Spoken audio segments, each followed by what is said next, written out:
Hi, Gemini rising sign. Here is your weekly forecast starting on the 21st of April until the 27th of April. This week is a grand opening for you, surely, a grand opening of your new identity. You are moving from a 7 year cycle of deep hidden subconscious work into that 7 year cycle of total personal reinvention. You should be very excited. For the last 7 years, Uranus has been sitting in your 12th house, the house of hidden, the subconscious, likely making your inner life feel a bit chaotic. But on the 26th, that lightning strikes your first house, the house of self. So it's moving from internal revolution to a total identity revolution. So this week is about taking the person you have been rebuilding in the shadows and finally introducing them to the world. But Amor goes into Aries, which is your 11th. Eros enters Leo, which is your third. And Bacchus enters also your first house. So you are really the main character. Your 11th house of friends is in a deep review, while your third house of communication is pretty much catching fire. And your first house of identity is brimming with charisma, nerve, and talent. So with Amor moving into your 11th house, you are going to be reviewing your friendships.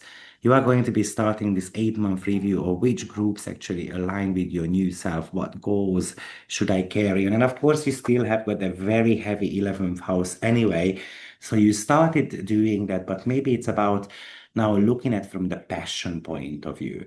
You can really use the Eros in Leo to speak your truth. Your words are very seductive. It's brilliant for selling something. Your words are very powerful right now.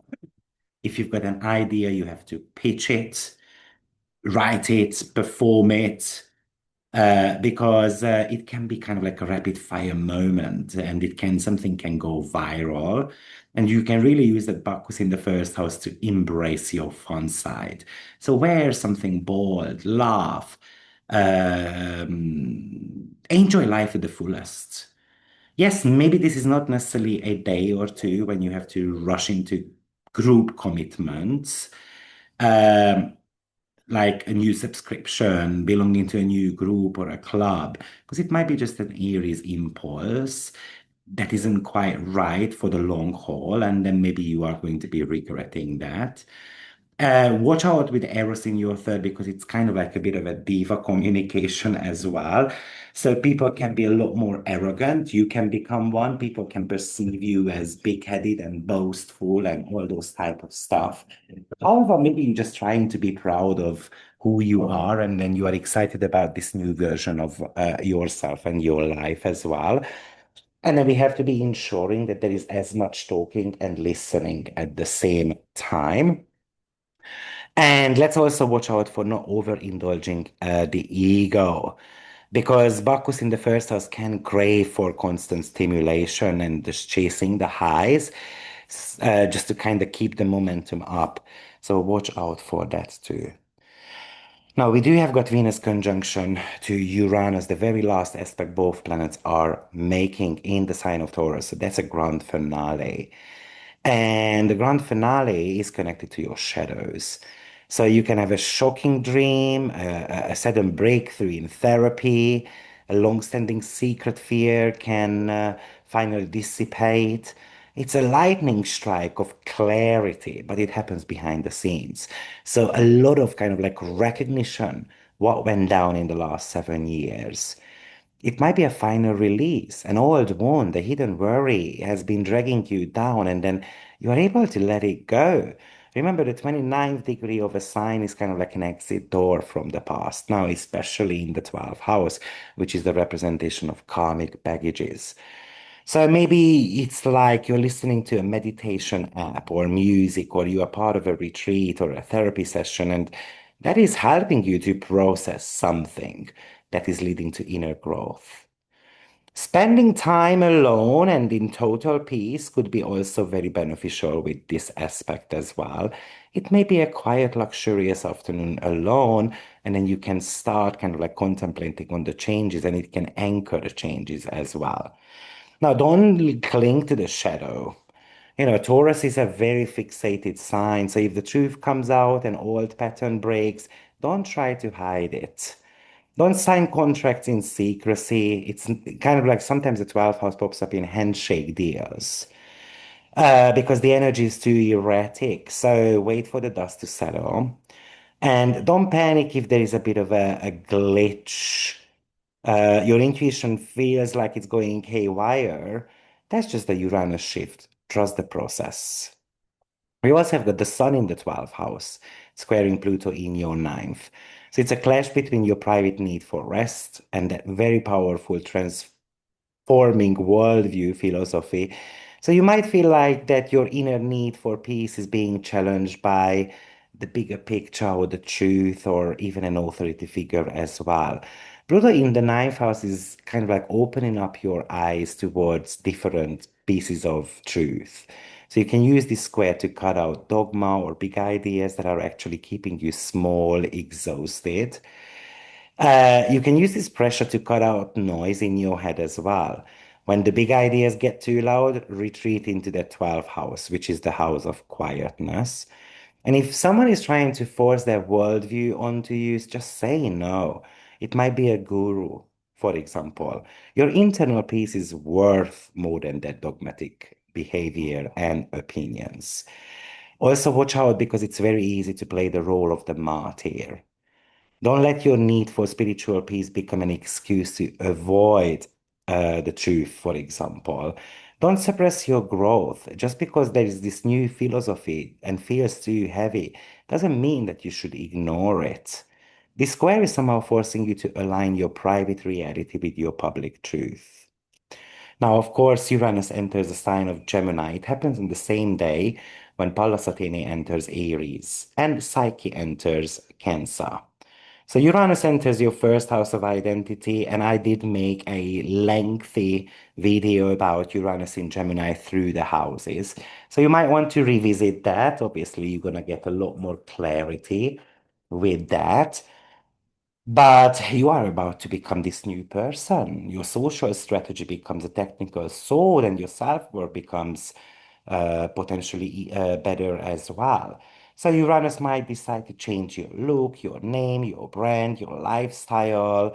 Uranus in the first loves tech forward, high speed, non-traditional, kind of like self-expression approach to life. You can really use Pallas Athene to plan your next move towards your goals, thinking ahead, being decisive, map out the tribe, making very strategic connections with others.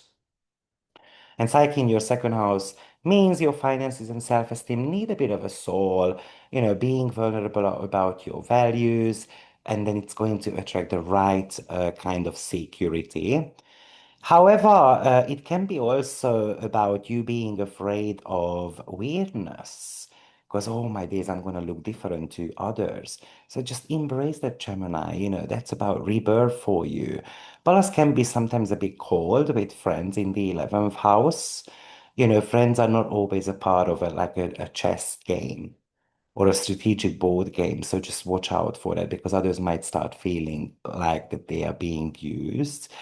And don't hide your needs. If you feel financially, emotionally insecure, talk about that because your second house is highly sensitive right now. The sun in your 12th house is also making a beautiful sextile to the nodes. Well, one is a sextile and the other one is a trine. Of course, a trine to the north node. Now, this is happening actually in your fourth and 10th house. And the fourth and 10th house are about private life versus public life. And we're going to have to be able to find the balance. And the sun is really telling you that it's a lot simpler than you think. Just need to sometimes rest a little bit. We need to do things private. We don't have to do we don't have to run a perfect household, for example. We just need to let things run around us a little bit. But it's also a sense of alignment between your inner peace, your home foundation, and your public career reputation. So maybe you finally see how your quiet internal work actually supports your home life or your long professional legacy. It's like you're trying to bring the meditation, the spiritual practices into your home life. So you might be creating this altar or a dedicated quiet space that make you feel recharged somehow. But also it is asking you to contemplate a little bit whether your career path is aligning with you and your intuition is going to be talking to you, whether it's spiritually right or wrong. And then use the sun in Taurus to do something very practical for your home or office. Organize your desk, upgrade your chair, so that it becomes more comfortable at work. Basically, it's about stabilizing your physical environment. However, you can also overanalyze the career opportunities. You don't have to be perfect.